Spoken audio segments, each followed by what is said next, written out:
Every great salesperson believes they're good at listening until they meet the silence of a client who doesn't feel heard. Listening seems simple, almost passive. But in applied sales psychology, it's a form of persuasion hiding in plain sight.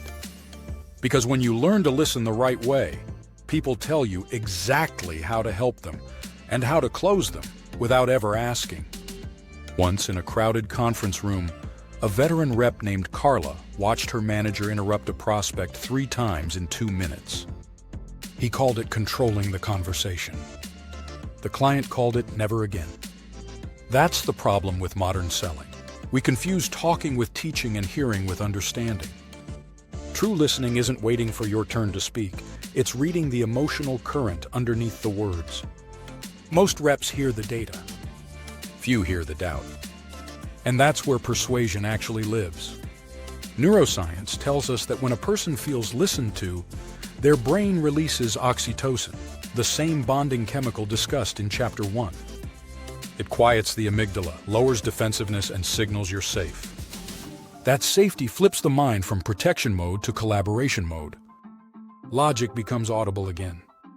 Ideas start to land. Listening isn't passive. It's the trigger for every other psychological process of trust. You could memorize 100 closing techniques, but none of them work if the prospect's brain still thinks it's under attack. In applied sales psychology, we map listening in 3 levels. Ego listening, when you hear to reply.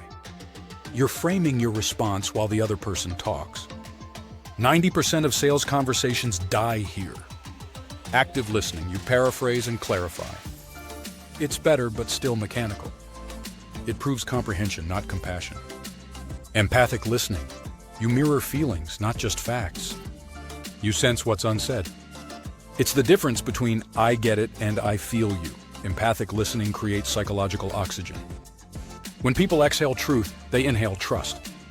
Great listeners don't persuade with paragraphs. They persuade with pauses.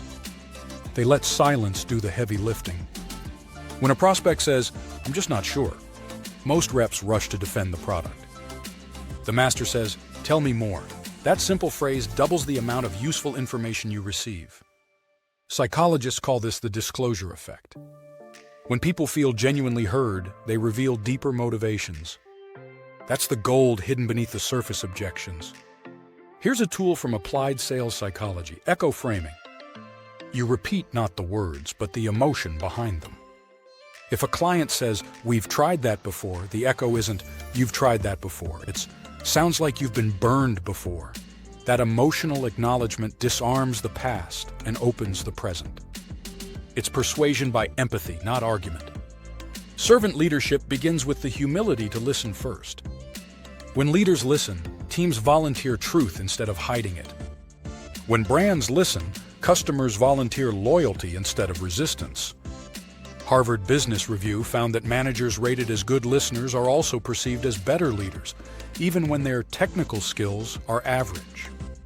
Listening scales trust. It's the soft skill that hardens results. Try this in your next conversation. After the prospect answers a question, count 2 seconds before replying.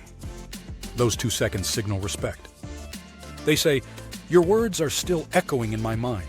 Then reflect back what you heard, briefly and sincerely. You'll notice tension drop instantly. That's your opening to guide, not push. Listening doesn't slow the sale, it lubricates it. The more empathy you build, the less resistance you face later. Remember Eddie from Chapter 1, the rookie who learned trust the hard way? He's back. This time he's meeting a prospect who starts defensive. Instead of pitching, Eddie asks, "What's been hardest about finding a reliable partner?" Then he shuts up. 20 seconds of silence feel like forever. But in that silence, the client reveals the real fear. "We've been burned before." Eddie doesn't counter, he echoes. "That makes sense. I'd be cautious too." That one line lowers the drawbridge. The deal doesn't close that day, but a week later the client calls back, ready to move forward. That's the ROI of listening. Compound interest paid in trust. Listening opens the door to trust. But trust alone isn't static, it's kinetic. Once it begins, it accelerates. In the next episode, we'll explore the trust flywheel. how consistent service turns small acts of credibility into unstoppable momentum for your business and your brand. If you're ready to turn empathy into performance, download the Applied Sales Psychology Manifesto and apply what you learn through your free trust conversion audit. Follow the link in the comments. You'll see exactly where trust is leaking, where influence is compounding, and how to transform both into measurable growth.